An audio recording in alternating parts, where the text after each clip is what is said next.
assalamu alaikum warahmatullahi wabarakatuhu Diama TV aray Mamad Dawda kadi neɗɗo mo anduɗon andirɗon Tindi e Tali on haray wattu Tindi e Tali on kadi koko faandi hewti haray en salmini technicien ɓe meɗen ɓen ka Diama TV ɗo en salmini animateur ɓe meɗen ɓen fou en salmini kala wonɗo en aynude fewɗo mana siiva en ka émission meɗen Tindi e Tali haray on fo on salminama on jarnama o weltanama meɗen lando si tawini hiɗon e jam yo Allah fawden en jam en fo meɗen yo jam duumo e meɗen on salminama on jarnama haray hiɗen natande Tindi e Tali on ere on poɗike seeɗa kono ella wala ko noon Allahu lamɗo woni ko hoddiri aray ko ñande goo nun neɗɗo goto ko kankoni afok ka baabe makko imo mari miññiraɓe baaba gotoɓe e nene gotoɓe ko kamɓe noon hoɗidi nokku gotum joni noon ɓa ko kankoni afo ben makko wi hiɗa du'a ƴettude o wi awa woodi ka o suɓi fi ƴettugol ngol baabe makko wi en suɓoday ko a wondata kono accay suɓoden attiɗoma aduna wo no woodi ɗon ko o andi ko a anda ko janguɗa wo ko janguɗa heccuɗoma no ɓurma tullince sekade o wi awa ellaw ala baaben ba makko hollimo ɗon jiwo kawtaljo mo ɓe hooli andi mawɓe meɗen ɓen wata en accutu ko ɓe janni en kon mawɓe meɗen ɓen iwtiren ɓawo maɓɓe needi mawɓe meɗen ndin Fuuta Jalowo mo beyo jogito ha satta ken wata jaɓu accutude sabu ko honɗum waɗi kala etiɗo do ha needi Fuuta Jalowo ndin fuutima dina ma kanko ɗon rewata Fuuta ma yo Allah dandu ɗum ɗon tagaɗo haray mo beyo respectu mawɗo mum teddina mawɗo mum okka wonɗo o teddungal o yeddodirali e baabe makko ko jikku ngun darata donc andi no woodi laba kaani no woodi kaani kadi laba be makko wi ar haala o jiwo ɗo o yi jiwo on kanko tigi o wi ellaw ala joni himo e ɓaawo nene makko e baabe makko o wi mo yiɗi baabe makko yehi liɓi konngol ngol ɓe fotodiri e konnguɗi o ƴetti jiwon o addi ka galle maɓɓe ko kankoni afo imo mari miññiraɓe nene gotoɓe rewɓe no to worɓe no ton e baaba gotoɓe ɗum kadi rewɓe no to worɓe no ton ka o jiwo arno o waɗi miññiraɓe moodi mum ɓen koto mum jaajiraɓe moodi makko ɓen jaaja makko miññiraɓe moodi makko ɓen foppudal andata fo wonti fami hakke ko o kelɗi wuppay defay lawƴay si o gayni a yay ɓe fijida wasi ko kamɓe jibindina hakke ko o jiwo ferti donc andi ɓe inni ɗo ya heɓude ɓengu eto heɓa e siraɓe ɓen ko ɗo woni daƴƴere nden ko woni wokkaka daƴƴere tawi ko needi ndi o ne'a ka mawɓe makko ɗin ko ɗum woni ko o yaadi ka moodi makko needi ndi o heɓi ka mawɓe makko ndin ko ndi woni ko o yaadi himo teddini moodi makko kala ko moodi makko suti ka waɗata seytane ɗen o woɗɗitoto kala ka tawata moodi makko weltoto himo ɗon himoy ɗum ɗon joni noon defugol ngol ko yontere ɓe jondirtamo o yaha ka makiti o sooda maafeji e ko waddata fi defugol ngol kon ɗum ɗon ko yontere woni ko o yarata himo lawli noon o yahay o arta sikka o hewta yaali ka marché o defa ha moƴƴa jese o ɓannana ɓe kamɓe fop duwa ɓe hawtude ɓen ɓe hawta si gasi o lawƴa miranji ɗin fo o tega o jooɗo sa yi hiɓe jalida hiɓe fijida a taway ɗum ɗon ko hoorema tun yiɗanta ñande goo woni ha jemma modi makko wi hino ɗo o mbuuɗi ɗin tawi o nangodiri e ngorre seeɗa ko yarata marché kon sabu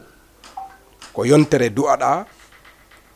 yarude ka marché si ɗum ɗon lanni jonneɗa kadi yontere hino ɗo yontere ko du'aɗa yarde ka marché kon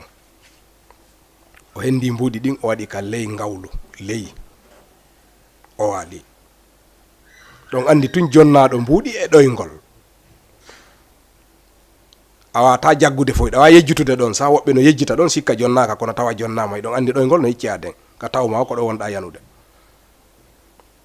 o fanki bude weeti o anditi woy ko ɗo waɗi mbuɗi ɗin kono e nder mema itta on ƴettagol tikkawol ɗo ƴetta ɗo paɗe ɗo goɗɗo gorejo makko ari hawjinimo fi yahugol ka makiti fi ɗaɓɓoygol mafeji ɗin goɗɗo hawjinimo ɓawo hawjinama ɗon andi hakkil no wodi ko ki wawata nangude ka o hawjinano o yejjiti mbuɗi ɗin ka danki modi makko kaɓe wali ɗon o yehi fas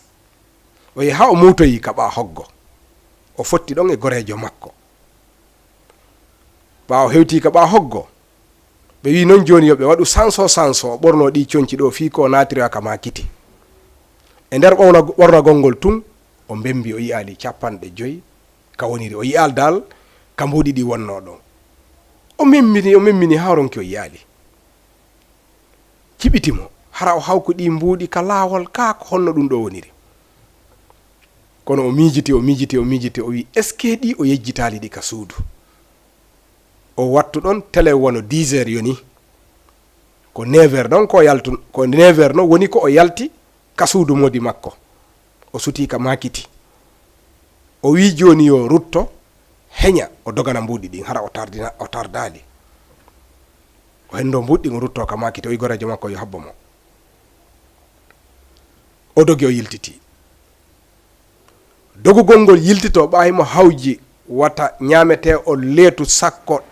wona o tampiniɓe o yiɗa tampinde hay goto o dogi ka suudu modi makko hewtugol makko tun o doñi bafal o naati mo hawji ha ƴettugol mbuɗɗi doga yaha ka o duñuno bafal ngal o naati yurnagol makko o yiɗon ko hawni e jaka modi makko no murtuno jaati debbo kawtal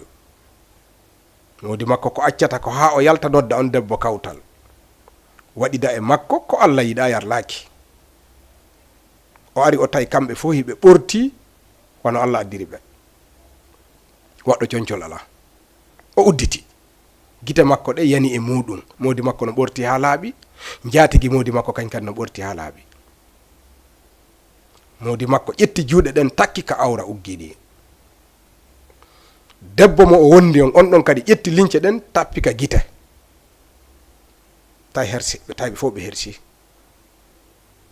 ɓe fof wawaya masaɓe courant goto haalali tawaɓe haalali debbo nanguduɗo modi mum e debbo on kadi haalali o ñentori do o ƴetti mbuɗi ɗin o yalti o continue o yehi kama kiti o soodi mafeji ɗin fof e piiji ko o du'a sodde fi yontere nden kon fof ha moƴƴi o arti o defi ɓe ñaami o defirande ɓe hirti ɓe sotti o sanzali hay bersaba kala himo jalida e ƴeekiraɓe makko ɓen wona o wowno jalirde noon himo fijida e modi makko wona o wowi fijirde noon hunde ko sansi e yeeso gon ala walti o continue golle makko ɗen hunde ko sansi ala on tuma gorko on no way tuwa si a ƴetti hayre a tumbi ka nder reedu hara a ƴetti hayre a tumbi ka nder reedu gorko on nde ɓenday hakke sokola ko honɗum o debbo waɗata mo wa hiɗa andi tanke ko jama on hutima hara hiɗa wonno kono sa hutike hoorema a taway ɗum ɗo yadotata a darota ko a joɗotako haray a foppo hiɗa wawa wonduɗo e sommoy rommoy haray hiɗa nano hiɗa ñaamo hiɗa nano hiɗa ñaamo himo jiɓi ha ko honɗum o debbo haalata e koko o ɓengu makko nangidimo e o jatigijo makko ɓe jokkiri noon balɗe 3 4 5 gorkon tawi ɓendi gorkon ari tawi mo defa wi ene ko honɗum wawɗa ni no gorkon no feefo tun ko haala ko honɗum hatta haala ko woni e ma kon haala mi nana mi anda kon to hikkorɗa debbo jaabi hiɗon andi miɗo andi ko waɗuɗon ko ko honɗum mi mari komi haala ɗon hunde ala komi haala min komi jombaɗo adda ko aw woni kilifa an o laawol aljanna ngol ko e ma Allah waɗi min ko hollami ko emi ɗoftoma ko ɗum ɗo woni ton no woodi piiji ko diwi haala no woodi kadi ko goɗɗo yiyata tun deƴƴa siko o neɗɗo ɗo simi haali haray mi aybinali on kami tawi on ka suudu ɗon simi luuki haray mi aybinali on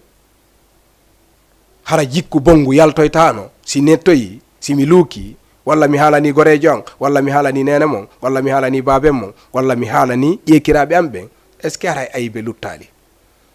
luttete fillede awa min ala ko mi haala sina miɗo deƴƴi miɗo tori yo Allah sansu on ko ɗum ɗon marmi komi haala kono ala komi haalana goɗɗo kala kami udditi hunduko an kon mi haali walla piiruɗen fimu walla mi piiride e o debbo hay si tawi woni en nawyoyi en tuubi e rottike e Allah lanɗo taguɗo en on ɗum iwataka aduna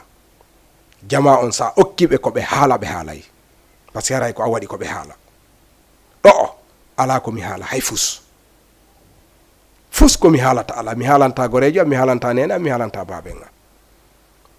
mi yiwɗo on le kadi koye an hattata ceytane ɓurɗo wawde hare ɗatinde wona on ceytane si ari e tagaɗo ɓurɗo wawde ɗatinde wo ko on ɓuuri wawde guere ceytane si ari ŋatotoɗo on wiya ar piren sonke yenidiren on o fatina e ɓernde makko nde woni hunde ko wawi ñawdude ala wawɗo ñawdude on ko si tawi woni a heeɓi ko mettuma muñoɗa aray nde feƴƴay fes dabbude haala ko balɗe tati haray deƴƴiti dabbude haala noon eto hara ko woni yoolade yoolalima deƴƴa fanka feƴƴay ko haaluɗa o ko haalɗa feƴƴay deƴƴa noon ɓuuri feƴƴira e hoore jaam hara mi wirtali on ko ɗum haadi mi haala modi makko uggini gonɗi ɗin arde ɗiɗi e tati tawi ɗum ɗo o wayiwa gerto ɓuɓɓinal ngal o wi o wonta rewtade e ɗum ɗon aduna imo tori debbo yaafuye debbo wi'i min hay son toraki la yaafuye ko jokkuɗon kon son acci ko nafa men en fof son accali hiɗo wirtuden en fof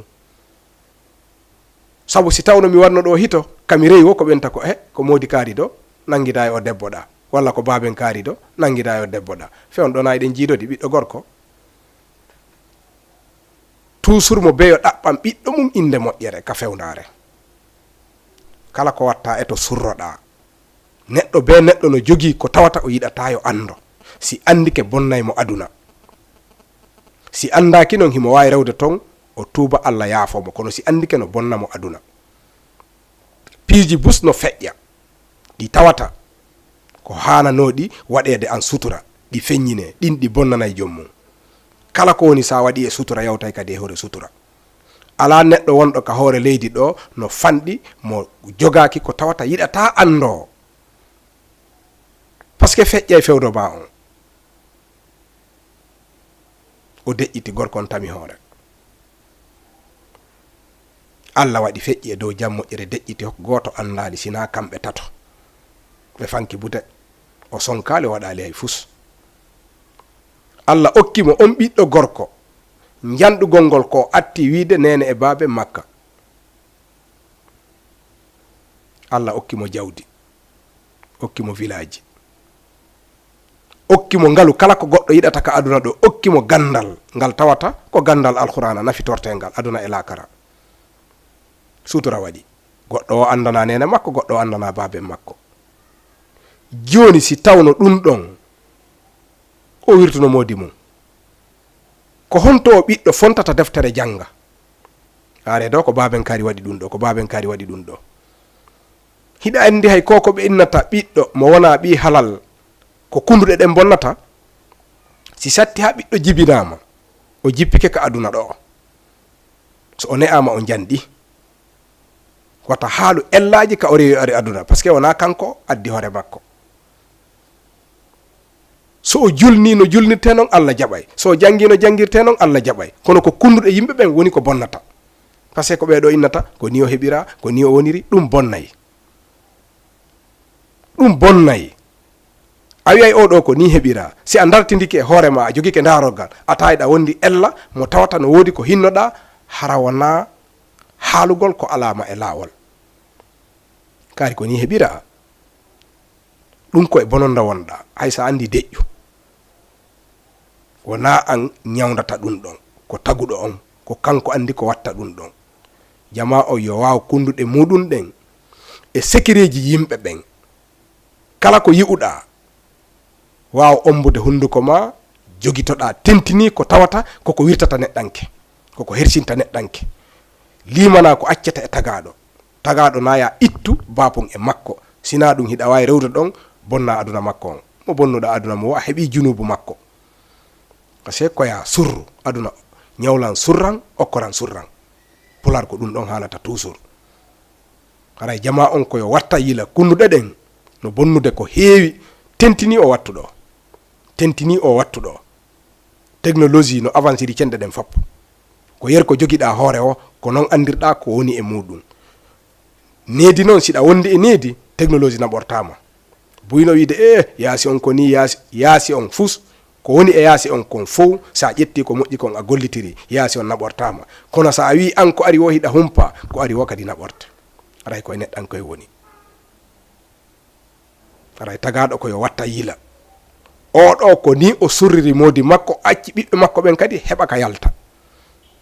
ko ɗum woni acce ɓiɓɓe mon ɓen heɓa ka yalta acce ɓiɓɓe mon ɓen heɓa ka fewja sa yii ɗum ɗon ko si tawi woni a ƴettama hiɗa ka modi ma eto dey hara a wirtali modi ma kala ko yirɗamo saabu ala ko hiɓɓi aaden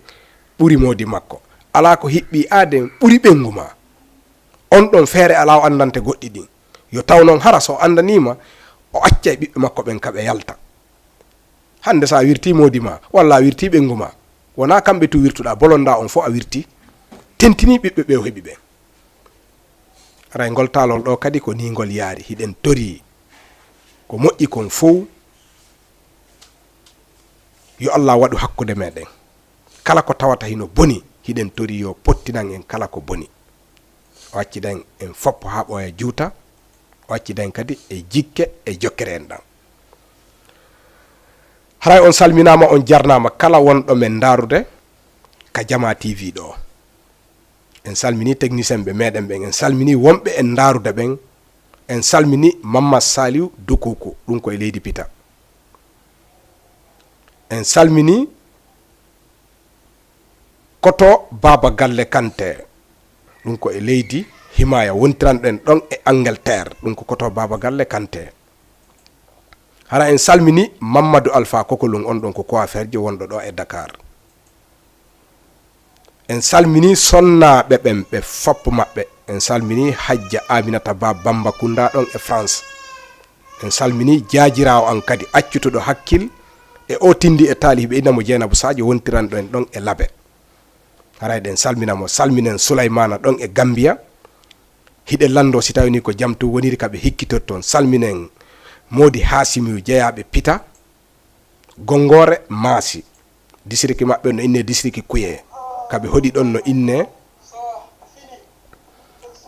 Dumbuya en salmini miside Dumbuya woni koɓe jeeya en salmini ɗo kadi Modi Mamadou Alpha jeeyaɓe toujours Pita ley cehel Fellomaro ara en salmini ɓe ɗe lando sani ko jamtu woni toon salmine Mise Sall hara en salminimo ɗon e Pita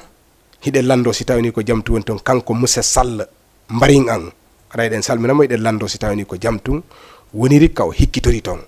en salmini famille ji ɗin foppo kala wonɗo darde ɗo Diama TV yo Allah accuden e makko ha ɓooya juuta acciden kadi e jikke e jokkere en ɗan haray do si Allahu lanɗon jaɓi tanke do moƴƴano heddi en haalata bonka wata mo haalu kadi bonka ko moƴƴinanta en ko woni ko yewteten haray miɗo jonnude on kadi rendez-vous e alarba arowo ɗo o 21h pile 22h pile ka Diama TV ɗo teddungal e moɗon on fo moɗon assalamu aleykum rahmatullahi wa barakatuh